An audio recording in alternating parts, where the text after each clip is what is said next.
What's up, everybody? This is Kiki coming to you today to send nothing but love, peace, and positivity your way. I was just jamming out to one of my favorite songs by Mary J, Love No Limit. And I want to share some of the lyrics with you because, this is one of my songs, and, that's my girl. And y'all have to bear with me if I, my voice been acting a little funny, but it's out of love and fun. Baby, there's no need to tell ya. As far as I can clearly recall, my love has been here for you. So you don't have to worry at all. I sacrifice my time. I make sure you're satisfied. And there's no hard thing to the joy I bring. I wanna give you all of my love. Loving you, that's all I wanna do. Every day and every hour, babe. Don't you look no more. Love without a limit. My love is yours. Loving you, that's all I wanna do. Every day and every hour, baby. Don't you look no more. Love without a limit. All right, y'all. I'm done torturing the song. But yeah. That's the kind of song, or I'll say that's the kind of love that I knew back in my high school days. That song really made me see love from a very fairy tale type of way. And since we're on the topic about love, I know I'm getting an early start because this is not Valentine's season or day, but I was just really reflecting and thinking about the love that I was introduced to, I grew up on, I observed, and I experienced, and the changes I've gone through and how I see love today. And if you guys would like to share any comments, like, subscribe, that would be very wonderful for me. So, I was introduced to the old school love, the love that's presented in I'll just say there's different forms of love. We have, a different version of love for our family members, a different version for a relationship, a different version for when we go in church and we are in love with Jesus and pray. We have a different form of self-love. So it's like there's different versions, and I may touch on some of them, with different topics, but in this case I'm leading off with relationships, exclusive, strong, serious relationships. So I grew up seeing my grandparents mainly show love more than anybody else in my family. So when times were rough and tough, they knew how to stand by each other's side through thick and thin. They really demonstrated the meaning of thick and thin, because I know my grandfather, he had his trauma, he had his issues, his habits, and my grandmother as well. They all brought their baggage together and they formed a family around it. And I'm not saying everything was perfect, but it was good. It was comfortable, as far as, I was able to see. When my grandfather became ill with a stroke, my grandmother pretty much rearranged her whole life around. No, she was not excited about it because she was at the time a college student trying to go back, further her education, and she had to pretty much stop and help look after my grandfather along with all of us. So it was a major change in her life, and it wasn't an easy change, but because of her love for her husband, to make sure that he's well cared for, and making sure that her grandchildren are comfortable and have the right upbringing, that is what she was willing to sacrifice. There were moments where he could not control certain things within his body, and he was very frustrated because he could not function and perform like he used to. He was a well-known pastor. He was the one that got out and cut his yard. He drove Mack trucks. I mean, he was able to hold it down, hold the family down. But because he had that limitation, it really messed with his self-esteem. And a lot of time he would get angry, and sometimes he'll take it out on my grandmother. And my grandmother had to find a lot of patience to kind of work with his situation, because it wasn't just a physical struggle, it was a mental struggle. So to me, that is the kind of love that I learned, and I thought it was a beautiful, safe thing to have. They had their, like I said, trials and tribulations, but they always managed to bounce back. And every morning I got up to turn on my cartoon with my Captain Crunch cereal, they would both come out the room. It wasn't that my grandmother had some other dude because she was frustrated with her husband. Whether he, had any type of physical conditions or not, they both came out the same room, as far as I know, throughout my whole childhood years of growing up.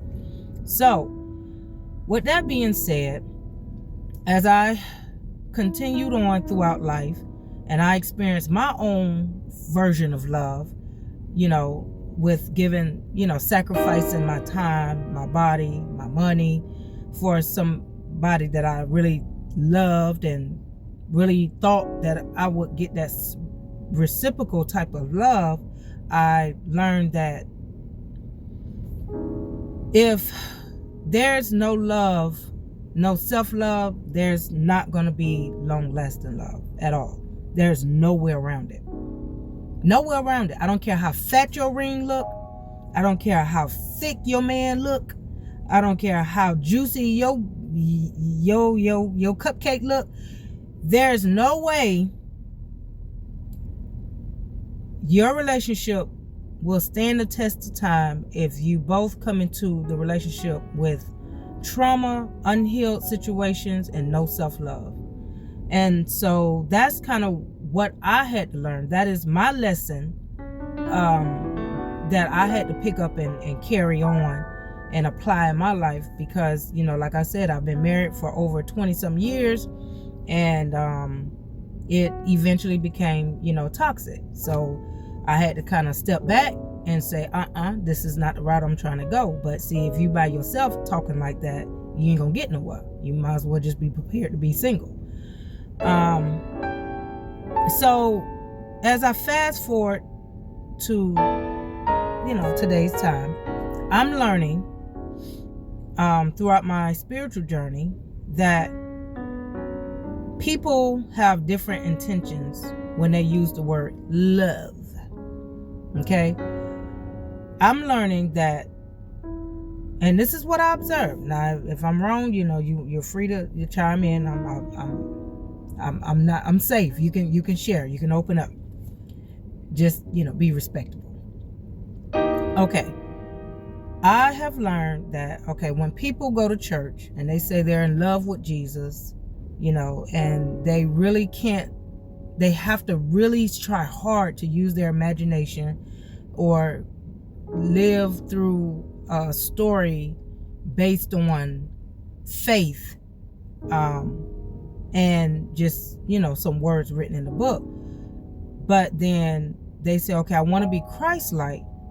That's just for that moment in that church.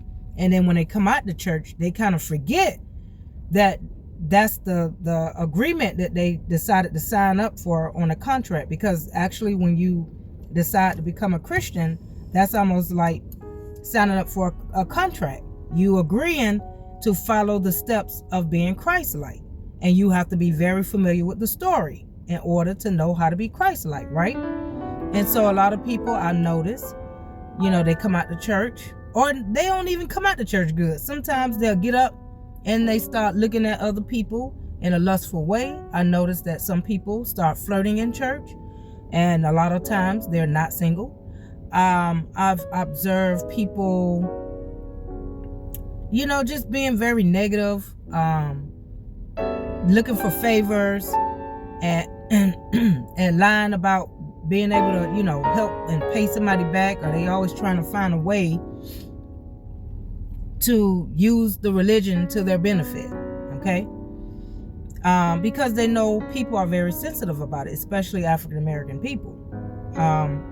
And then there's another version of love where people say, okay, I love you, mommy and daddy, but then it's like the minute that things go wrong, then it's almost like, okay, the mom and dad have to kind of show some tough love. Sometimes the mama have to kick the child out the house. Sometimes the mama have to call the police. Sometimes the daddy have to just, throw his hands up in the air. And then sometimes the dad decide to try to, spoil a child and just to prove he loved the child, because maybe he was not really on his game like he should have been. So there's different versions of showing love. And then I also know that it just seems like in today's time, people are saying that they love each other, but then it's like the word love kind of get thrown out the window when things go wrong. And it's like, okay, so how can you say you love somebody, right? But then you lie to their face. I like when women say, when women are feeling insecure about their bodies and they look in the mirror and they say, you know what, babe, do you think I'm gaining weight? And he know damn well she gaining weight, because all couples gain weight, because that's like the thing that happens when you are in love with somebody. You kind of get lax, and then you don't do as much working out because you already got your partner, and then you start gaining weight, either from having children or just being relaxed. And then the guy be like, nah, but he knows that she's gaining weight. But to me, it's like, do you think that's showing love because he's trying not to hurt her feelings? But at the same time, could it be better to love somebody by being honest? That way, if it is becoming unhealthy, or it's getting to the point to where the weight is interfering with the connection in the relationship, because that's what I'm noticing. Men, there are some men, they love a full-figured, chunky woman, to each his own. And there are some men, they love like a well-shaped up woman, with a little thickness, but not outrageously thick. And then they'll go and sometimes they'll kind of turn their head and look at somebody else that got a better shape, because they kind of getting a little turned off, or they're getting bored with what they have, but it's like, when do we recognize the love that we are saying that we're giving to someone, but we're not being honest and truthful about the love we're giving? Like, okay, I love you while you healthy and well, but when you sick and you down on your, luck, or you had a serious accident that maybe deformed your body and your face, does it mean that, okay, now love is thrown out the window? Or when a guy is dealing with some type of physical serious injury or accident, and he's so into his feelings that he can't do what he used to do. Now he don't really have self-love. Now he's doing things to sabotage the relationship so his girl can go out there and find somebody else, because he want to act like an ass, because he don't have the confidence that he used to have. His ego is bruised because he's dealing with some type of injury. So it's like, I don't know what to really think of when it comes to love, because like I said, people come and go each day. They switch up. Sometimes they be all in, and then next minute they all out. And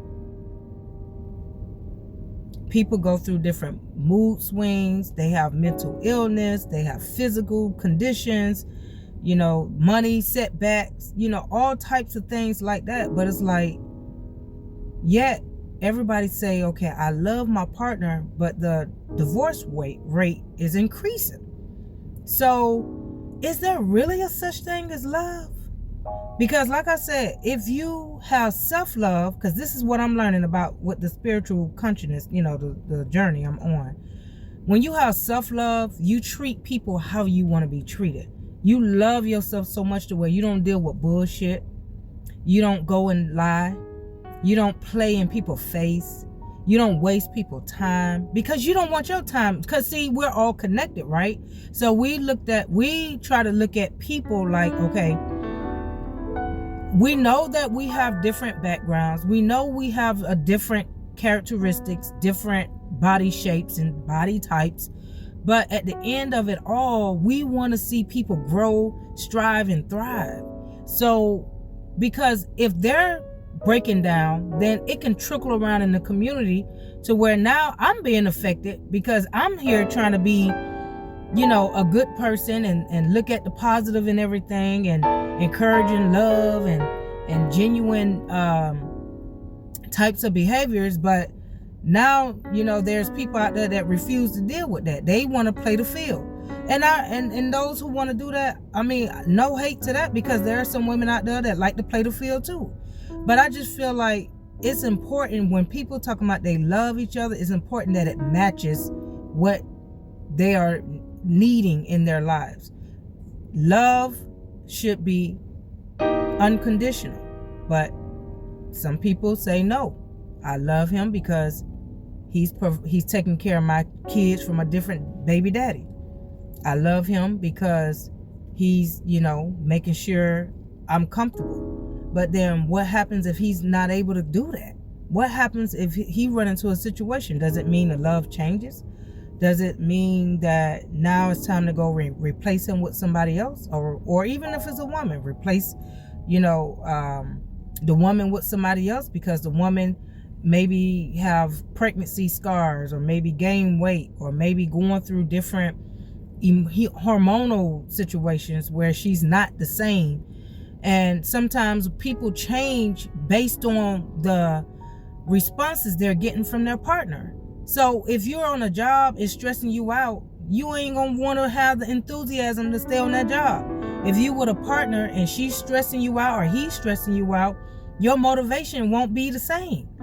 But see, when you have self-love, then okay, I'm gonna set up boundaries and we're gonna have an understanding. And instead of me being like my partner on a low vibration, I'm just gonna say, hey, we need to go and get help together, or we need to go ahead and just accept the fact that this was seasonal and we just need to move on, because there's no need for both of us to be trying to hold on to something that's not growing, because it's gonna eventually break us down or break the man and the woman down to the point to where now it's affecting everything that you built together. You're arguing over property. You're arguing over bank accounts. If you have children, you're arguing over the children. You have dogs. You're going back and forth about pets. So it's like, when do we actually sit down and start the healing process? And when I say the healing process, if you know that you came from a broken home where the mama wasn't in the household, the daddy wasn't in the household, when do you sit down and try to relearn the healthy way of loving yourself so you can be healthy for loving, to love someone else? There are some parents, they say, I love my child, but a lot of times they pick the streets over their children. A lot of times, people say, I love America, but they contaminating America. They destroying the earth. They destroying families, especially when it comes to political choices and different things that's going on in our society. How can you love America but you breaking it down with corrupt decisions and creating drama in another country? Now they over here trying to start something with us. Like, how can you love America when you setting America up? So it's like there's different meanings behind love, and I don't think the love definition they have in the Webster Dictionary is it anymore. They need to change it up. They need to change it up. I mean, some people say I love you so they can fuck, and then at the end of it, they done. Okay, they moving on to the next person. They say whatever they They use that word loosely, and they use it for gain, and it's just sad that it's being abused. And that's why I feel like a lot of people are afraid of the word love. They'll use it, but they ain't gonna follow it. I think they're afraid of falling in love. They are afraid of putting in that legwork, because that is required for real, genuine love. It's more to it than waiting on Valentine's Day to give somebody a box of chocolate and some wine and fucking around. It's more to it than waiting on Mother's Day to say, hey, mama, happy Mother's Day, here's some flowers, but you acting an ass throughout the whole year with your mama. Or your daddy, hey, happy Father's Day, daddy. But then at the same time, you don't even want to deal with your daddy because you're embarrassed of whatever he did and whatever he's going through. So it's like, this is just my opinion of, this is me connecting with my spirit guides, and they're kind of talking through me with these thoughts and ideas of what is really going wrong in our world. And it's like, if you love yourself, you gotta treat people the way you want to be treated. If you know somebody is not feeling love, a lot of times people walk around here bitchy, they're evil, they're low vibrational, because they're miserable. Because when they look in the mirror, they can't even face themselves.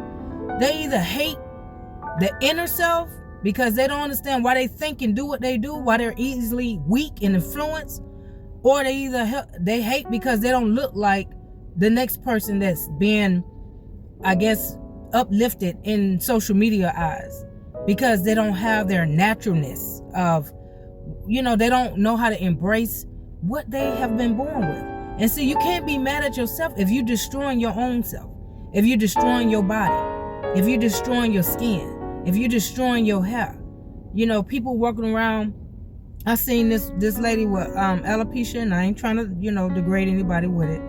But when you know that you got 3 strings left in your hair and you trying to push it all the way back into a ponytail, then you add a fat afro ponytail in the back. So you got this big old afro ponytail in the back, and you got about 2 or 3 strings holding on to. And listen, it's got to be done better than that. But this is not what it's about. It's just when you have self-love, you are putting the right foods in your body. You're not abusing your body. You're not allowing somebody to come in and get in your head to abuse your body. You're not allowing somebody to come in to interrupt your peace. Peace is priceless. And that's one thing I love in my life. I love peace. It's been a blessing to not have to go to a police station to check on any of my kids, and it's been a blessing to not have to go check on my child in the hospital. So that's, to me, that's the love of peace in life. But when I share stuff like this, like if I run into a potential partner that may be interested in me, it's almost like I'm speaking a whole different language. They don't care about that. They're right now, they're allowing their gratification and their dickhead to guide the way throughout life. And then people are being destroyed with those type of thought processes and ideas and actions and stuff like that. So we really need to get it together. We really do. So I'm going to leave it there. I really hope that, my words can inspire you to help me make a change in our society. Whether you're single, whether you're married, whether you're dating, whether you straight, whether you gay, lesbian, doesn't matter. It doesn't matter. I just want to see a healthier society, especially, since we are unfortunately role models of our future generation. And lately, it doesn't seem like we're doing a good job, So, and I'm a work in progress. I'm not gonna say I got it all together, because I was very hurt and very, very bitter toward people in my family because I love them so much. I loved my family. And I still love them, but I had to learn how to set boundaries. And sometimes it may come at a cost. Sometimes it may come at a cost of losing a close-knit relationship. You may not be able to go to barbecues. You may not be able to go hang out during holidays. You barely talk on the phone because there's a disconnect. Because my definition of genuine love may be different from their definition of genuine love. And that's because it's all about how you love yourself, and that's how you're going to treat the person that you're interacting with. That goes from your job too. If you love what you do, your energy level is different. But if you hate what you do, your attitude is going to show in your job. And I get a lot of that every time I go to Burger King. I don't know why. I don't know how Burger King's still holding up. But every time I go to Burger King, somebody hate their job because ain't nowhere in the world you gonna give me all my fries dumped upside down in the bag. There's no way. There's no way you can love your job when you're doing some shit like that. But let me get off. Let me go because I'm getting off topic. Just keep your head up. Stay prayed up, stay grounded, and until next time, peace out.